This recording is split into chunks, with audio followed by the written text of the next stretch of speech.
Para sa mga tatanong kung paano ko ginawa to, tara, gawin natin to. Let's go. Diretso na agad tayo sa CapCut mga lods. Signan nyo na lang ang pinagagawa ng mukhang taong yan.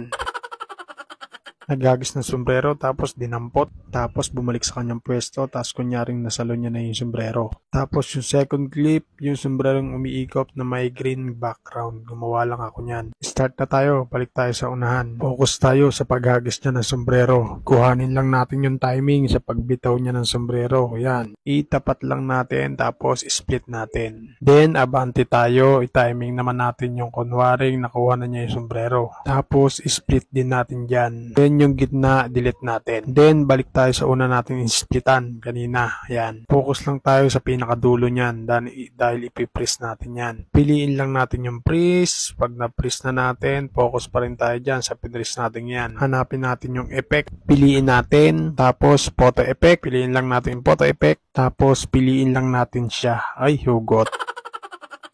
Ay, joke lang. Yung nasa unahan, piliin natin. Kita niya yung nasa unahan? Yan. Pindutin lang natin yan. Tapos, antayin lang natin siya. Ay, yan na naman. Sino ba hinahantay?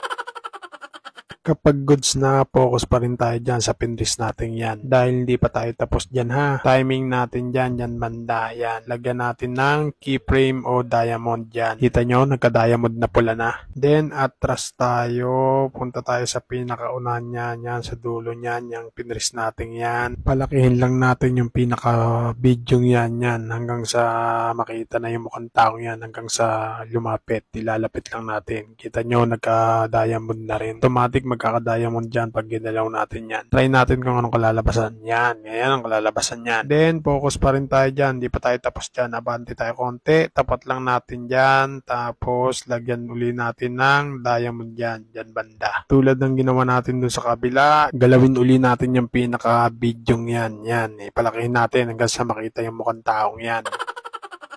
Kapag goods na, check natin kung paano kalalabasan yan. Parang zoom in, zoom out lang yan mga loads. Tapos, punta naman tayo din sa sombrero, yung may green background na yan. Ibaba natin yan gamit ang overlay. Kapag naibaba na natin, focus tayo dyan. I-edit muna natin yan. Punta tayo sa transform. Tapos, piliin lang natin yung resize. I-resize natin yan. I-edit lang natin yan para mawala yung kamay. Para yung pinaka-sombrero na lang ang nakikita dyan mga loads. Kapag goods na, stay pa rin tayo dyan. Hindi pa tayo tapos dyan. Piliin naman natin dyan remove background, tapos chroma key. Then, nakita nyo yung bilog na yan. Gagalawin lang natin yan hanggang sa mag-green. Pag nag-green na, galawin lang natin yung intensity. Tapos, yung shadow, 100 natin. Tapos, yung intensity, lagay natin sa 50. Then, check natin kung goods na. Kapag goods na, i-drag natin yan dun sa ginawa natin kanina. Yung nilagyan natin ng photo effect. Tapat lang natin dyan. Then, duplicate natin yan. I-copy natin. Punta tayo sa duplicate. Tapos, focus muna tayo sa una nyan. Dyan sa unahan na yan. Focus muna tayo dyan. Then, i-click muna natin yung pinress natin kanina. Yung nilagyan natin diamond yan. Tapat tayo dyan sa diamond na yan. Saka natin, i-click yung sombrerong ni-remove background natin kanina.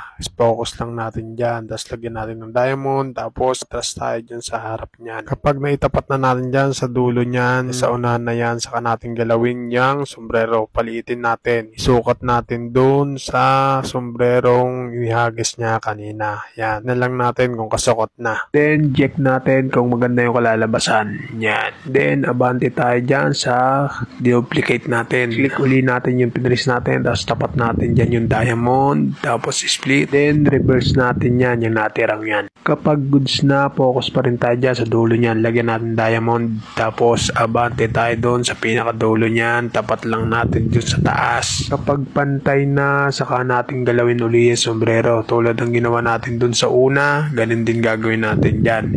Palilitin din natin yung sombrero. Itatapat din natin dun na may hawak niyang sombrero. Pag goods na, huwag natin alisin dyan. Split natin dyan. Tapos, burahin natin yung sobra. Then, check natin kung goods na.